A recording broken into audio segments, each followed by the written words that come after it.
का टॉपिक है संसाधन।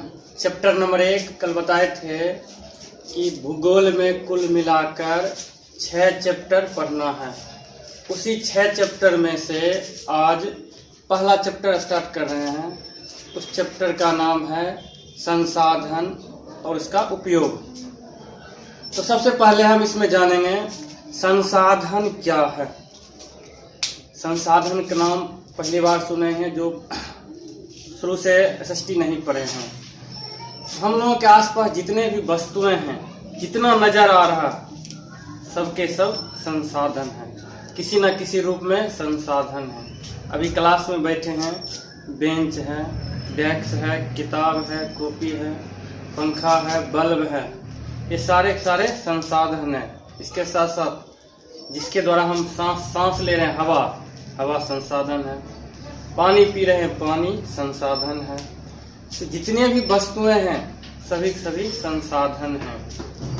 हमारी नज़रों में जो भी वस्तुएं आ रही है किसी न किसी रूप में सभी सभी संसाधन हैं।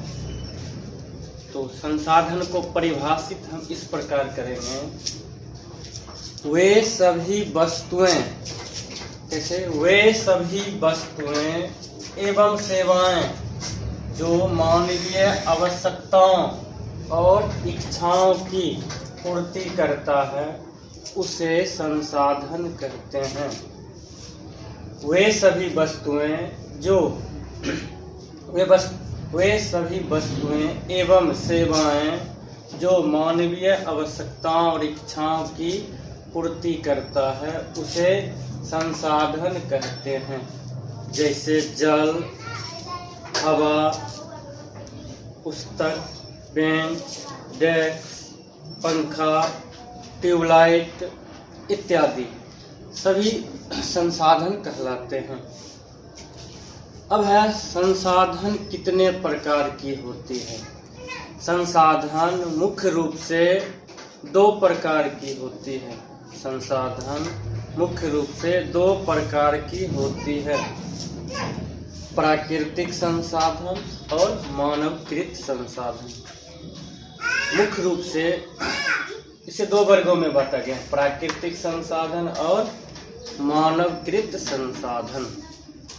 संसाधन को अंग्रेजी में रिसोर्सेस बोलते हैं। Resources, natural resources, human resources, मानवकृत संसाधन और प्राकृतिक संसाधन। इसके अलावे भी संसाधनों को कई वर्गों में बांटा गया है। मुख्य रूप से 2 वर्ग हैं, प्राकृतिक संसाधन और मानवकृत संसाधन। इसके अलावे संसाधनों का कई वर्गों में बांटा गया है। जैसे नंबर 1, उत्पत्ति के आधार पर संसाधन को 2 वर्गों में बांटा गया है। उत्पत्ति के आधार पर संसाधन को 2 वर्गों में बांटा गया है, जैव संसाधन और अजैव संसाधन। जैव संसाधन, अजैव संसाधन, ये उत्पत्ति के आधार पर। अब है दूसरा नंबर उपयोगिता के आधार पर। उपयोगिता के आधार पर संसाधन को भी 2 वर्गों में बांटा गया है। नंबर 1, नवीकरणीय संसाधन, नंबर 2 अनवीकरणीय संसाधन। नंबर 1 नवीकरणीय संसाधन, नंबर 2 अनवीकरणीय संसाधन। ये था उपयोगिता के आधार पर संसाधनों का वर्गीकरण। इसके बाद है स्वामित्व के आधार पर संसाधनों को 4 वर्गों में बांटा गया है। स्वामित्व के आधार पर संसाधनों को 4 वर्गों में बांटा गया है। नंबर 1 व्यक्तिगत संसाधन, नंबर 1 व्यक्तिगत संसाधन, नंबर 2 सामुदायिक संसाधन, नंबर 3 राष्ट्रीय संसाधन, नंबर 4 अंतर्राष्ट्रीय संसाधन। इस स्वामित्व के आधार पर संसाधनों को 4 वर्गों में बांटा गया है। स्वामित्व के आधार पर संसाधनों को 4 वर्गों में बांटा गया है। नंबर 1 व्यक्तिगत संसाधन, नंबर 2 सामुदायिक संसाधन, नंबर 3 राष्ट्रीय संसाधन, नंबर 4 अंतर्राष्ट्रीय संसाधन। इसके बाद विकास के आधार पर संसाधनों को 4 वर्गों में बांटा गया है। विकास के आधार पर संसाधनों को 4 वर्गों में बांटा गया है। नंबर 1 संभाव्य संसाधन, नंबर 2 विकसित संसाधन, नंबर 3 भंडार संसाधन, नंबर 4 संचित कोष संसाधन। फिर से विकास के आधार पर संसाधनों को 4 वर्गों में बांटा गया है। संभाव्य संसाधन, विकसित संसाधन, भंडार संसाधन और संचित कोष संसाधन। ये संसाधनों का वर्गीकरण किया गया है। तो एक बार फिर से संसाधन रिसोर्सेस वे सभी वस्तुएं जो मानवीय आवश्यकताओं और इच्छाओं की पूर्ति करता है। वे सभी वस्तुएं और सेवाएं जो मानवीय आवश्यकताओं और इच्छाओं की पूर्ति करता है उसे संसाधन कहते हैं। जैसे जल, हवा, बेंच, डेस्क, कॉपी, कलम इत्यादि। अब है संसाधनों को कितने वर्गों में बांटा गया है। तो संसाधनों को मुख्य रूप से 2 वर्गों में बांटा गया है, प्राकृतिक संसाधन और मानवकृत संसाधन। इसके अलावा संसाधनों का अलग अलग रूपों में वर्गीकरण किया गया है। तो उसी क्रम में नंबर 1 उत्पत्ति के आधार पर। पहला है उत्पत्ति के आधार पर संसाधन को 2 वर्गों में बांटा गया है। नंबर 1 जैव संसाधन, नंबर 2 अजैव संसाधन। दूसरा नंबर है उपयोगिता के आधार पर संसाधनों को 2 वर्गों में बांटा गया है, नवीकरणीय संसाधन और अनवीकरणीय संसाधन। नवीकरणीय संसाधन और अनवीकरणीय संसाधन। नंबर 3 स्वामित्व के आधार पर संसाधनों को 4 वर्गों में बांटा गया है।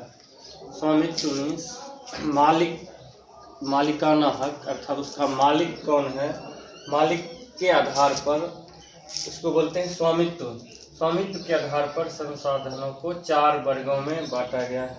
नंबर 1 व्यक्तिगत संसाधन, नंबर 2 सामुदायिक संसाधन, नंबर 3 राष्ट्रीय संसाधन, नंबर 4 अंतर्राष्ट्रीय संसाधन।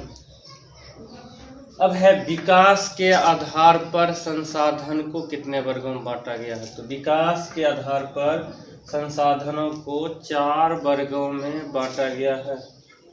नंबर 1 संभाव्य संसाधन, नंबर 2 विकसित संसाधन, नंबर 3 भंडार संसाधन, नंबर 4 संचित कोष संसाधन। तो ये था संसाधनों का वर्गीकरण। इसके अलावे सभी का बारी बारी से सूत्र लिखा, परिभाषा लिखा रहे हैं। पहले इसको नोट कर लिया जाए, संसाधन कितने प्रकार के हैं। इसके अलावे संसाधनों का जो वर्गीकरण किया गया है, फिर दोबारा इसको नोट करने के बाद सबका परिभाषा बारी बारी से बता रहे हैं, उसको भी नोट करना है।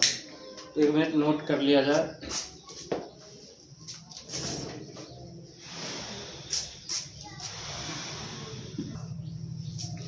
अब है संसाधनों के प्रकार में नंबर 1 उत्पत्ति के आधार पर संसाधन को 2 वर्गों में बांटा गया है, जैव संसाधन और अजैव संसाधन।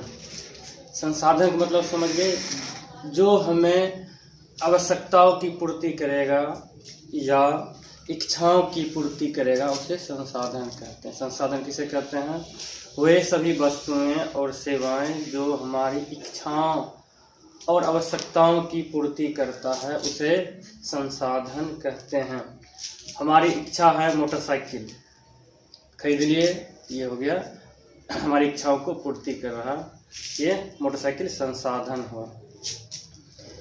यहाँ पढ़ने के लिए बेंच डेस्क चाहिए, उस पर बैठकर आवश्यकता है बेंच डेस्क की, जिससे कि स्टूडेंट आराम से बैठकर पढ़ सके।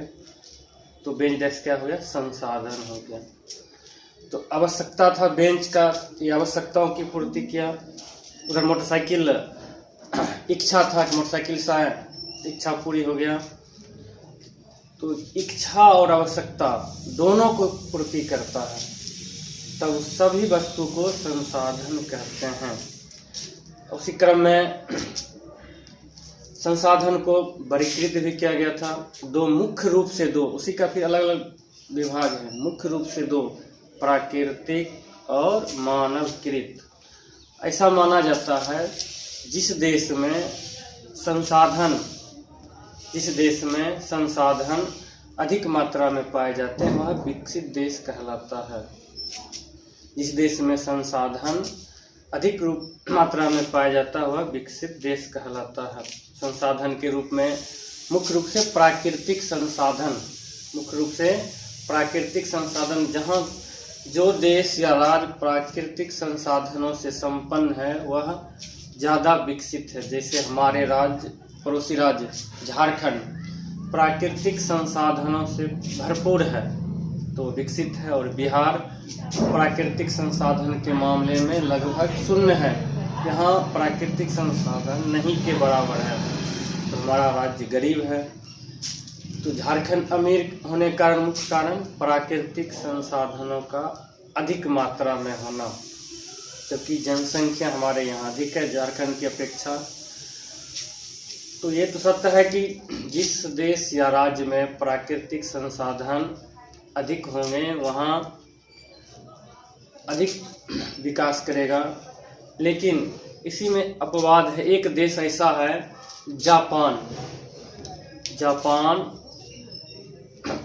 जापान के पास प्राकृतिक संसाधन नहीं के बराबर है, फिर भी उस देश की गिनती विकसित राष्ट्रों में की जाती है। ऐसा क्यों?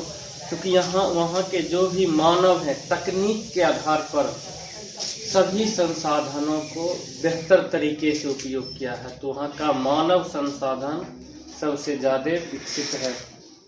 तो मानव संसाधन के बल पर जापान विकसित देश कहलाता है, जबकि वहाँ प्राकृतिक संसाधनों का बिल्कुल ही अभाव है। तो मानव के द्वारा भी विकसित किया जा सकता, बशर्ते मानव संसाधन को तकनीकी ज्ञान होना चाहिए। तो उसी क्रम में जैव संसाधन आ गया। अजैव संसाधन। जैव संसाधन किसे कहते हैं? वैसा संसाधन जिसमें सजीव के सभी लक्षण मौजूद होते हैं। वैसा संसाधन जिसमें सजीव के सभी लक्षण मौजूद होते हैं उसे जैव संसाधन कहते हैं। जैसे मनुष्य, वनस्पति, प्राणी समुदाय इत्यादि। अब है सजीव के सभी लक्षण। बायोलॉजी में पढ़े होंगे सजीव के लक्षण क्या है? श्वसन, प्रजनन, कई लक्षण हैं।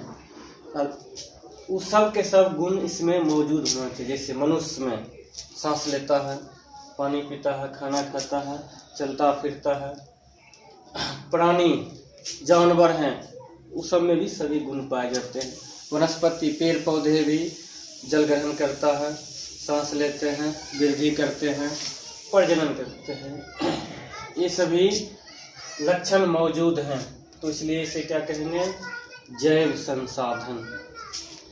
आम का पेड़ कौन सा संसाधन हुआ? जैव संसाधन। मनुष्य जैव संसाधन, गाय जैव संसाधन। क्यों? इस सब में सजीव के लक्षण मौजूद होते हैं। अब है दूसरा नंबर अजैव संसाधन।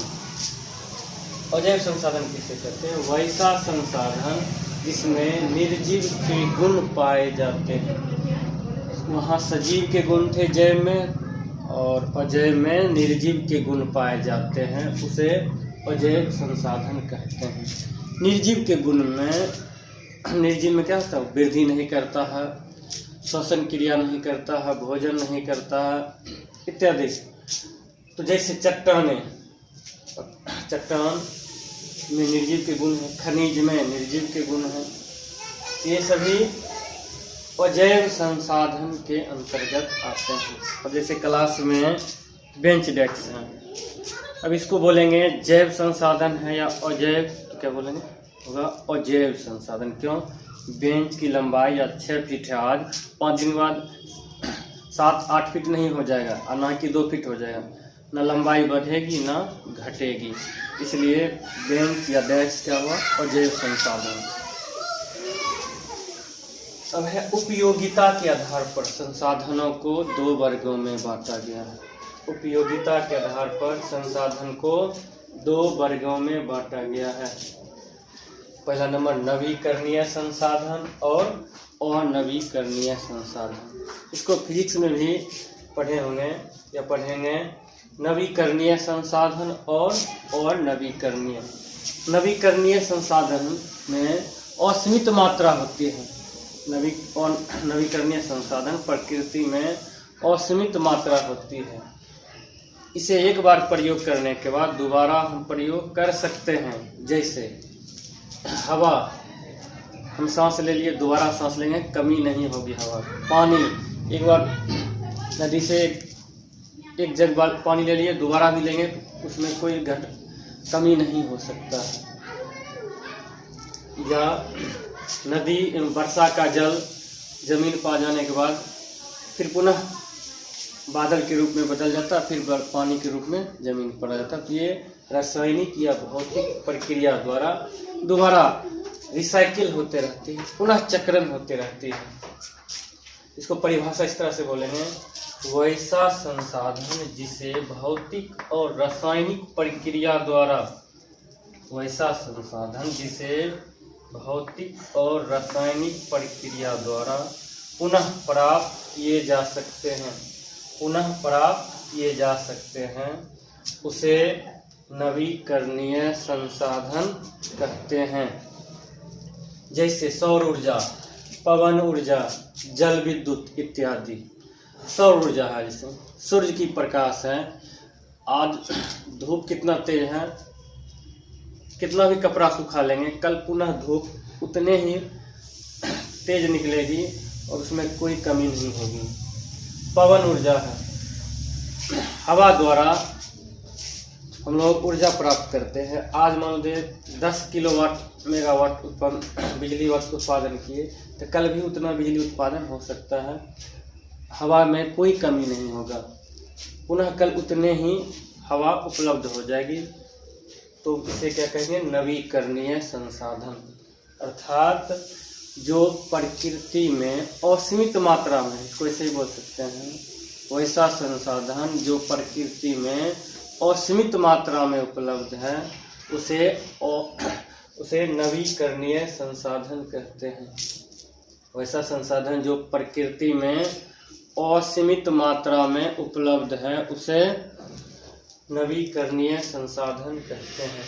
और नवीकरणीय संसाधन वैसा संसाधन जिसका विकास या जिसका निर्माण एक लंबी अवधि में जटिल प्रक्रिया द्वारा होता है, एक लंबी अवधि में जटिल प्रक्रिया द्वारा होता है, उसे और नवीकरणीय संसाधन कहते हैं।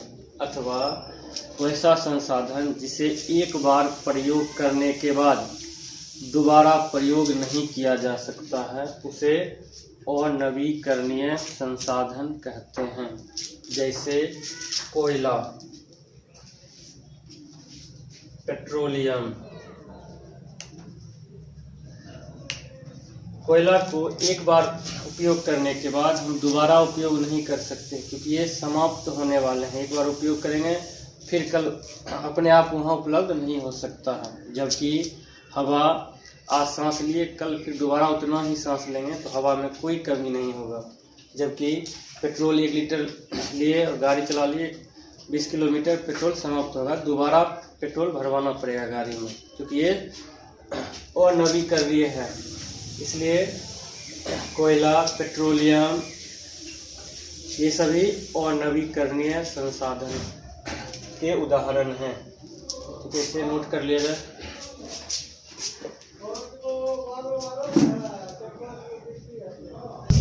अब है स्वामित्व के आधार पर संसाधनों को 4 वर्गों में बांटा गया है। स्वामित्व के आधार पर संसाधनों को 4 वर्गों में बांटा गया है। पहला नंबर व्यक्तिगत संसाधन, दूसरा नंबर सामुदायिक संसाधन, तीसरा नंबर राष्ट्रीय संसाधन, चौथा अंतर्राष्ट्रीय संसाधन। पहला व्यक्तिगत संसाधन, दूसरा सामुदायिक संसाधन, तीसरा राष्ट्रीय संसाधन, चौथा अंतर्राष्ट्रीय। कौन कौन सा? व्यक्तिगत, सामुदायिक, राष्ट्रीय तथा अंतर्राष्ट्रीय संसाधन। अब सभी का परिभाषा। व्यक्तिगत संसाधन वैसा संसाधन जिस पर किसी खास व्यक्ति का अधिकार होता है, जिस पर किसी खास व्यक्ति का अधिकार होता है तथा उसके बदले हुए सरकार को लगान चुकाते हैं, उसे व्यक्तिगत संसाधन कहते हैं।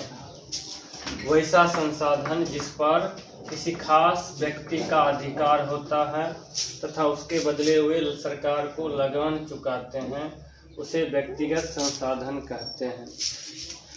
व्यक्तिगत संसाधन किसे कहते हैं? वैसा संसाधन जिस पर किसी खास व्यक्ति का अधिकार होता है तथा उसके बदले हुए सरकार को लगान चुकाते हैं, उसे व्यक्तिगत संसाधन कहते हैं। जैसे भूखंड, भूखंड मीन्स जमीन का टुकड़ा, भूखंड भूमि का टुकड़ा। जमीन किसी के पास है, किसी व्यक्ति के नाम से होता है कि क्या हुआ? व्यक्तिगत संसाधन। और जमीन का प्रति वर्ष रसीद कटता है, रसीद कटने का अर्थ हुआ लगान चुकाना, टैक्स देते हैं, तो ये क्या हुआ? व्यक्तिगत संसाधन। उसी प्रकार तालाब है, बगीचा है, किसी खास व्यक्ति का अधिकार होता है। जैसे हम बोलेंगे मार्कर मेरे पास है, किसी का अधिकार नहीं, इस पर मेरा अधिकार है, क्या हुआ? व्यक्तिगत संसाधन। सभी लोगों के पास किताब है, किताब पर्सनल व्यक्ति का है, तुम लोगों का, इसलिए किताब या कलम क्या हुआ? व्यक्तिगत संसाधन। तो व्यक्तिगत संसाधन समझ गए क्या हुआ?